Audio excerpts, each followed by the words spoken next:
Hello YouTube. My name is Renee Monet and I am coming to you with my very first video. As you can tell by the title, it's not good.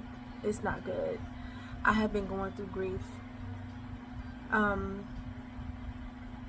The reason I'm making this video is because I don't have too many people that I can reach out to and talk to and confide in. I recently lost my mother on December the 12th, 2025. Like suddenly. My mom told us that she had breast cancer, and the only reason she told us was because she called me 3 weeks prior to take her to the hospital. The only illness that I knew of my mother having was arthritis in her hip. And mind you, she was only 66 years old. 66. And she has always been healthy my entire life. She's never been hospitalized, no surgeries, no high blood pressure, no diabetes, no high cholesterol, anything.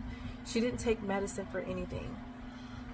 She started having pains in her hips, I want to say around maybe 22-ish. And it just gradually got worse. So we were just thinking arthritis, things like that. But my mother was holding and keeping a deeper, darker secret, one that ultimately killed her.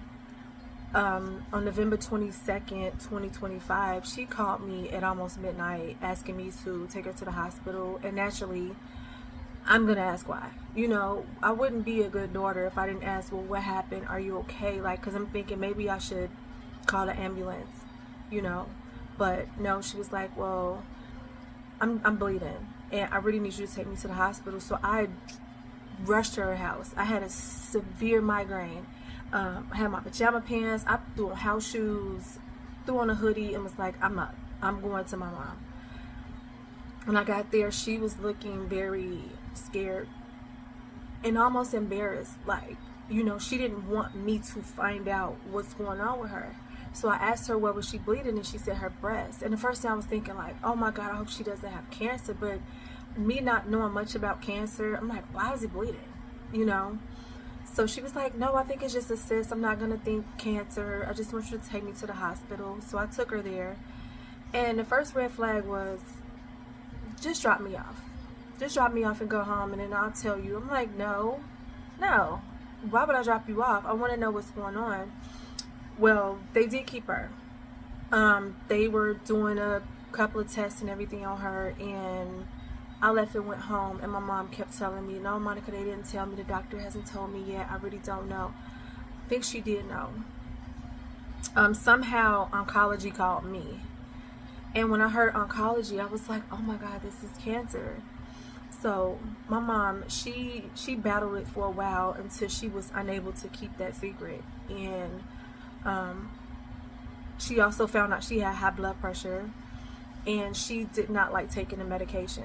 You know, she wasn't big on medication. I think she wanted to take more of a natural way of doing things. And ultimately, after that hospital visit, my mom was dead within 3 weeks. So my life changed. I feel like my life changed the moment I found my mother dead on the floor. And I'm definitely going to explain that story in another video, but this is just the intro. I don't know if there's anyone else out here that's battling a loss of a parent or a child or just a loved one, and it has changed you completely. Like, the hardest part to me is not being able to save her. You know, I wish that she could have come with me, and I'm like, Mom, here, I'm right here. If she would have hit the floor, if she would have had anything going on with her in my house, I have 3 children. We, you know, could jump and call the police or something. My mom sat on the floor for hours before I was able to get to her, because I didn't think anything was wrong. Not to the extent that it was. And I haven't been the same since. You know, I'm paranoid, I want to say. You know, I think about death. I think about my mom's death. You know, I think about just losing people. All that has been crippling me for months, because 4 months after that, my dog, her name is Chloe, She got really sick and I had to get her euthanized. So I've just been going through all of this grief and I really don't have anyone to talk to. I don't. So what I've learned in this whole situation is you have to love people while they are here. You have to. If you are going through any qualms with anyone, if someone has gotten on your nerves, squash it. When you see that person, don't hold it because it's only hurting you. I carry my mom around my neck. This is like a urn, and I have her picture inside of here, and her ashes is inside of here. So I carry her with me.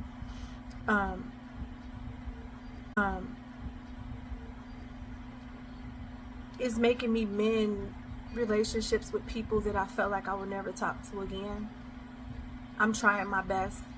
You know, I try not to get upset, you know, road rage, and, you know, someone says something about me. I just don't care. Next month in July, I will be 44 years old.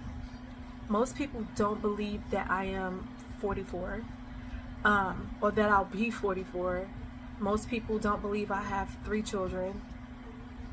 And they tend to treat me as such. So I go through a lot of, you know, people testing me and putting me down. So that's why I feel like I don't have friends. I don't have people I could talk to because I confided in people my hurt, my pain, a lot of secrets, and I've had those same people use those things against me. So I'm a little bit more reserved.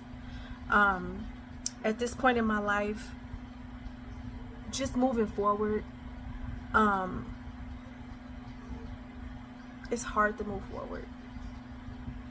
All milestones in my life, you know, I've gone through a situation with my job. I've been working as a pharmacy technician for 13 years. You know, in this time I could have become a pharmacist, but I didn't. You know, I'm just thinking I gotta have a job. I have to take care of my children because I am a single mom. And me being in that situation, I haven't been able to elevate. So I've been battling that as well. And since my mother has passed, I'm not letting anything stop me. I can't. My children are older. You know, they're going to start really just moving out and doing their own thing. In this day and time, most people are moving back with their parents because it's so hard to even, you know, buy groceries in this day and time. It's terrible. But thank God my children are still with me. They still live with me, and we all help each other out, which is a blessing. But I still don't have anyone I can really talk to. Yes, I have siblings, but my siblings are in Chicago. I'm originally from Chicago, and I moved a couple of states over just to get away from that. I didn't want to raise my children in that type of environment, so I left. You know, so I'm still learning. At the tender age of 44, I am still learning me. And I want anyone that's out there that's going through the same thing, that just needs someone to talk to. There's no judgment here. With the loss of my mom, my outlook and my vision on life is totally different. So the purpose of this page is to talk to women, single mothers. You don't have to be a single mother. You could be someone that feels like they're alone. You could be someone who is doing it all by themselves. You could be someone who has lost someone close to you. If you want to talk and reach out to me, I am open. I'm open. So all of my videos are going to stem around just life after grief. You know, changing my life and doing things new in my 40s. And whoever want to stay to the end and ride this journey with me, hopefully it's not boring. I'm really, really simple. I'm a simple woman.